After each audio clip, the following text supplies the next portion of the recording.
You sure you have all the rules memorized?" my boss said as he gathered his belongings to go home. "Yeah, sure thing. I got them all up here," I said as I pointed to my head. He gave me a nod, and headed out the door of the small office to go home. My boss was a little off to say the least. This was my first month as a security guard at a cemetery right around the corner from my residence, and I had just gotten out of college about 3 months ago. The last month of shifts have been boring, sitting around, checking cameras, and doing rounds through the cemetery making sure nothing is out of order.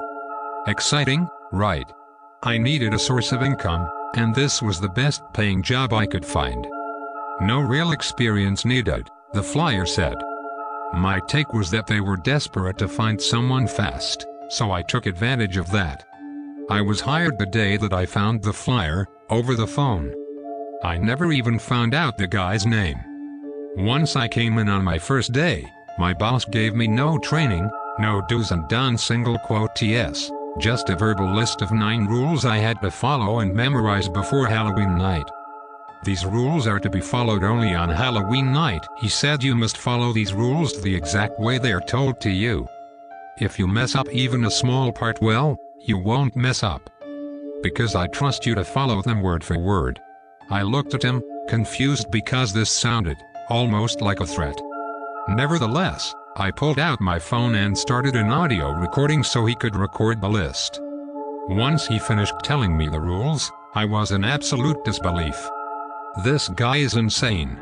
No wonder why no one wants to work here. This guy is actually insane. I thought to myself. I know every place has certain rules to follow.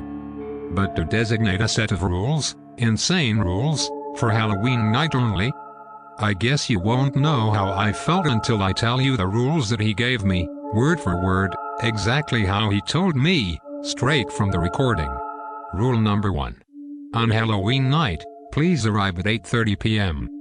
No earlier, no later. Do not walk in these doors until it reaches 8:30 for the love of God, please. Rule number 2. Stay inside the office until 9:15. Do not leave, keep yourself occupied, but do not check the security cameras during this time. I'll make sure to turn them off before you get there, so there is no temptation to peek at them. This might be one of the most important rules. If the monitor turns on by itself, do not look either.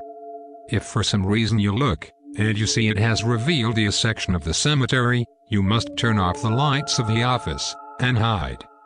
If it reveals the B or C section and you look at it, your only option is to run. Good luck with this.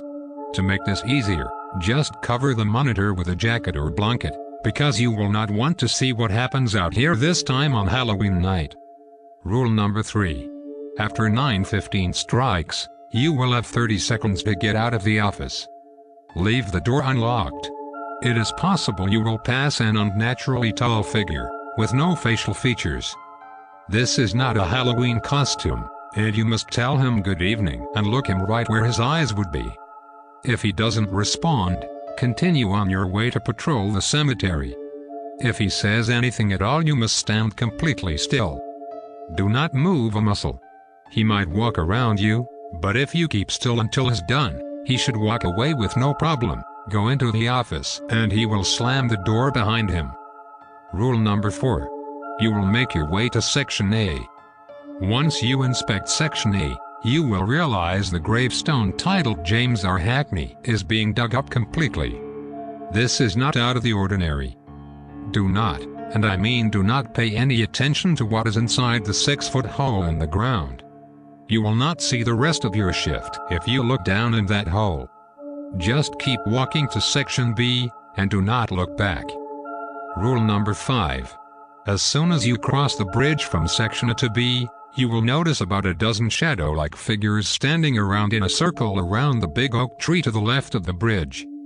Please listen closely to what I'm about to say. You must find the figure wearing the black top hat. You will walk up behind him and ask, "Am I clear?"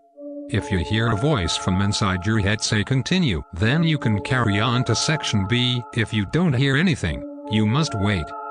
You can look over to the section at this time, but I recommend keeping your eyes down. Trust me. There will be no physical harm to you if you look, but I can't promise you will be emotionally intact after looking. Rule number 6. Once you get the go-ahead, continue on to section B. You may walk around and do what you would normally do every night here. The only catch is you must stay in this section until 10 o'clock. It should be 9:30-9:45 by now, so you won't have to wait long. After the time crosses 10 o'clock, continue on. Rule number 7. After walking out of section B, you will notice a strange temperature change and lighting change. The time will have jumped to 2 a.m. after crossing. Do not panic, and please do not answer your phone. Your phone will be ringing constantly. As soon as it starts ringing, you will stand still and not move until it stops. It will be calls from your mother, father, siblings, girlfriend, boyfriend, anyone you can think of. You must not answer these calls. It is not actually them calling, it is in fact the man that you saw earlier, the one with no facial features. He is trying to lure you back to the office. You must stay away from that office until I tell you to go back. Your phone will stop ringing after about a half hour, which leaves you at around 2:30 a.m. You can continue on at this point. Rule number 8. You will notice another time jump, this one 2 more hours from 2:30-4:30. If the time still says 2:30 after the calls stop, you are in trouble. Unfortunately, there is nothing you can do here. You messed up a step at some point if you end up here. You can finally finish your inspection of section C. You must be prepared for a woman covered in blood to run up to you begging for help. She will be asking where her baby is, and if you can come fast to help her. Do not be startled, no matter how loud she yells. Tell her you will meet her outside the cemetery in 10 minutes, for her to wait there. She will run off in the opposite direction, and that's how you know you succeeded. There will be a lot of towels and rags all over the ground covered in blood around section C. This is the only maintenance you will have to do. Just pick them up and dispose of them in the waste bin closest to you. Rule number 9. After completing this final task, you must run back to your office. Do not look anywhere but ahead of you. You will see figures everywhere. You will hear your name being called from voices that you think you recognize. Just keep running. Once you reach the office, you will see the faceless man leaving the office building. It should be 5 a.m. at this point. He will stop you and either say good work and nod at you, and you will slowly walk into the office and close the door.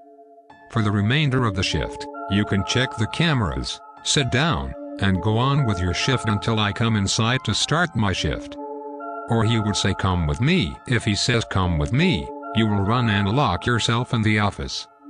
Do not fall for his calm, monotone voice. He is anything but calm if you mess up. Do not let him in, and wait for him to stop banging on the door.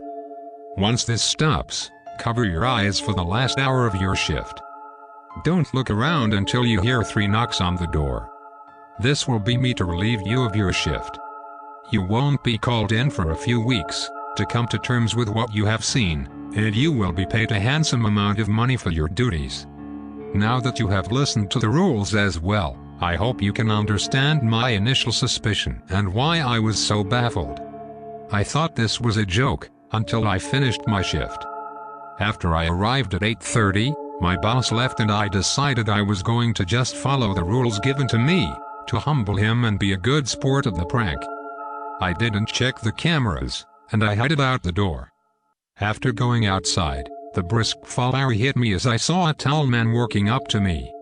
I looked at him, and he was actually faceless. It looked so real, and kind of gave me the creeps. I almost forgot to tell him good evening. He looked at me, well I think he did, and continued on through the door. I shivered a little as I headed on straight to section A. I arrived at the entrance, and I searched for James R. Hackney's grave, a grave I always saw, as it was the biggest one there. To my disbelief, it was actually being dug up. I felt sick to my stomach that they would go this far to scare me, so I hurried past the grave as a wave of uneasiness came over me. This can't be real, I reassured myself as I headed across the bridge to Section B. I scanned for the oak tree, and when I finally found it, I noticed the figures my boss warned me about. I instantly spotted the one with the top hat. I unsteadily scurried over to him, and asked, "Am I clear?" No answer.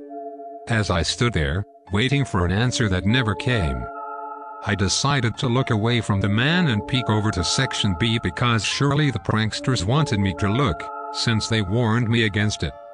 I froze and felt pins and needles in my hands as I saw myself standing there in the distance. At least what looked like me, except I was taller and covered in blood. As the figure that presumably was me stared back, it let out a screech and started running towards me. I was startled and absolutely mortified by this and turned around to run. I looked back, and as it reached its arms out, it completely vanished. As soon as it vanished, I heard a voice from within my head say, "Continue." At this point, I had a million thoughts running through my head as I started to realize whatever was happening was somehow impossibly real, and I felt my mind switch from confused to defensive. I inspected the area until 10 p.m., constantly looking over my shoulder. I checked my phone and saw it was time to move to Section 3. I felt exactly what I was told: a temperature change, and saw the surroundings get just a little bit darker. It was noticeably colder. No way, I told myself as I reached for my phone, which displayed 2 a.m. Before I could form another thought, my phone rang right on cue and stopped dead in my tracks. "Dad," the phone displayed. I stared back at the phone as I looked at those 3 letters. I never knew my dad, and definitely never had him saved in my phone. I felt a tear form in my eye because this was a very sensitive topic to me. I let it ring as I got lost in a trance of thinking about how on earth any of this was even possible. The ringing finally stopped and I let out a sigh of relief. I remembered the next rule about the time, and opened my phone again. 2:30. I kept moving on with some stray tears in my eyes, watching my phone turn from 2:30 to 4:30. This was a relief to me because now that I knew this was somehow real, I realized I have done all the steps right to this so far. As I started inspecting Section 3 with cold fingers and numb toes, I heard screaming. Naturally, this scared the hell out of me, and I jumped out of my shoes. I snapped my head around to a blood-covered woman screaming, "My baby! I can't find my baby!" I told her. After a bit of hesitation, I told her to meet me at the entrance of the cemetery in 10 minutes. She nodded and ran off, and I noticed a ton of blood-covered rags all over the ground. Shaken up by her screams, I slowly picked up the rags, threw them out. I looked around and ran back to the office. The whole run, I didn't see anyone and didn't hear anything, which was weird because my boss said otherwise. I'll count my blessings here though, and find myself in front of the office finally.